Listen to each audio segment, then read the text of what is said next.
Before you eat, you smell food. Imagine your nose was here and your mouth is here. You start working out, you know, like a gym. But look, you have eyebrows above your eyes. Why? Because the sweat contains the salt. If it keeps going to your eye, it will damage it. You have a joint in your elbows. Why? In order for us to give and take and to eat. So that indicates, that's why in the Quran Allah said, within yourselves there is a science for the existence of the Creator. So we should be grateful to Him. So when the Creator chose prophets and messengers, based upon His wisdom, He gave them something that differentiated them from the rest of the people. Because some people will claim to be a prophet of God, but they are liars. You with me? Okay? They are liars. So how do you know true prophet and a false prophet? True prophets, let me ask you this question before I carry on, because I want to make sure you with me. Who knows the future in detail? Allah. Except God, yeah. Logically speaking, God. Like if I make a phone, no one knows about the phone in detail except me. You understand? So no one knows about this creation except God. You understand?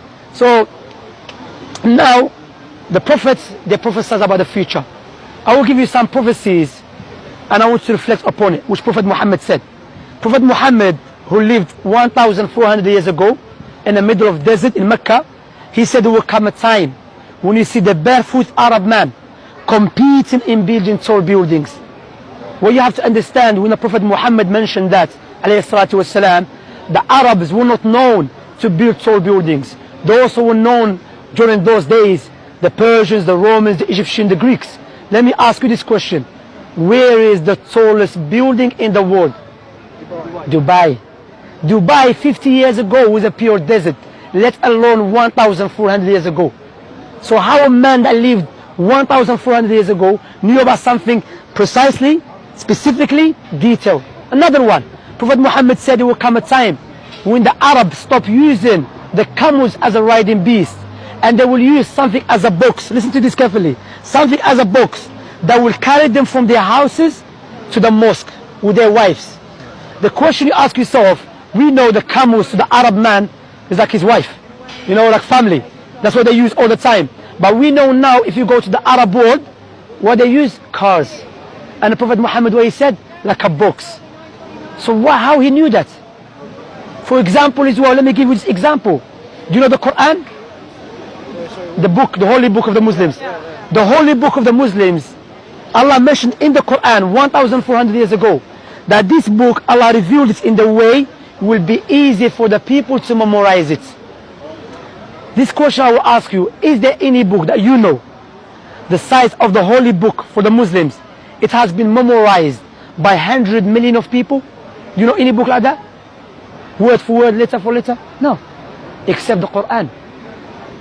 Imagine, even Denmark, you have Muslims there. You know, Somalians love Somalians there, mashallah. And Somalians, they're known to memorize the Quran. Allah Mabarak, may Allah bless them. So word for word, in Africa, in Europe, in America, Muslims memorize the Quran word for word, letter for letter. If Prophet Muhammad was a false prophet, how was he able to say the book that I came with will be memorized by everyone?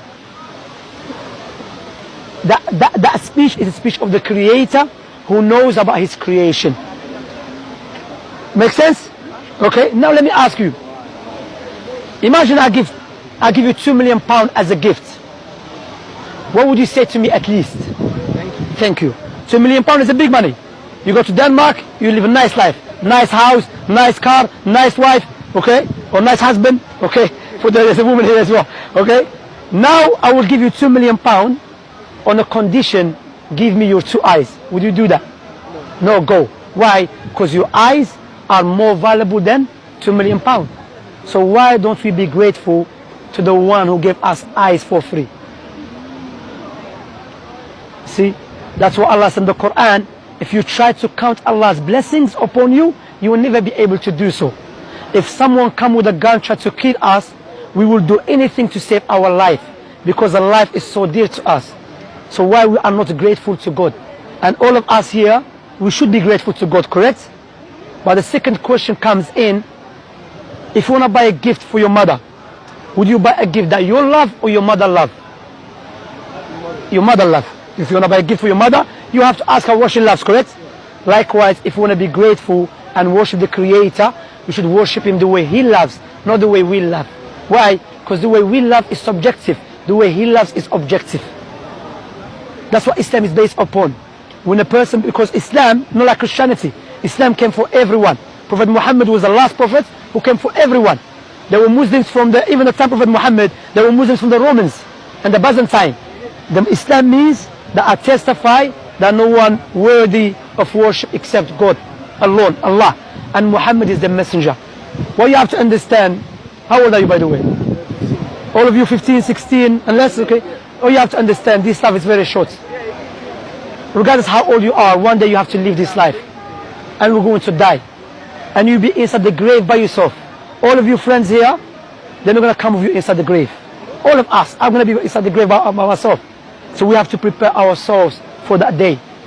That's why in Islam we believe Allah will not punish anyone until the proof has become clear to them. Allah said in the Quran, there is no one more unjust than the one